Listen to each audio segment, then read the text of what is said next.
Les élections ont fait au moins 22 morts à Lomé. Les expatriés français ont été pris à partie. Les manifestants contestent le résultat de la présidentielle et parlent de fraude. Ce matin, nous avons reçu des images qui montrent qu'une grande confusion a entouré le déroulement du scrutin. David Arnold. Un militaire s'empare de l'urne. Des électeurs sont chassés du bureau de vote.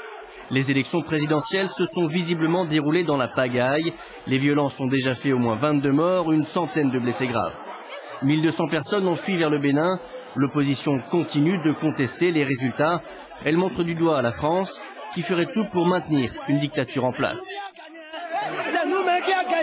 Le gouvernement français soutient en fait le fils d'un dictateur qu'il a soutenu pendant 40 ans. Que ce soit de la gauche ou de la droite, c'est la même politique. C'est normal. C'est des intérêts français particuliers. Je dis particulier parce que je ne vois pas l'intérêt français national qu'il y a à soutenir une dictature. Près de 3000 Français vivent au Togo, dans la capitale principalement.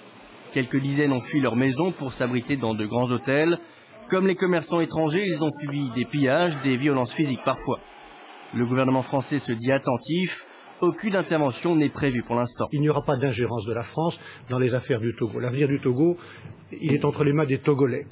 Et naturellement, si les Togolais le souhaitent, les pays africains tout autour, l'Union africaine doit accompagner le développement de ce pays.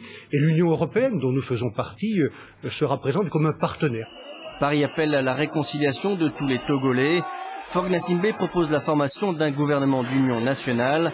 Refus catégorique de l'opposition.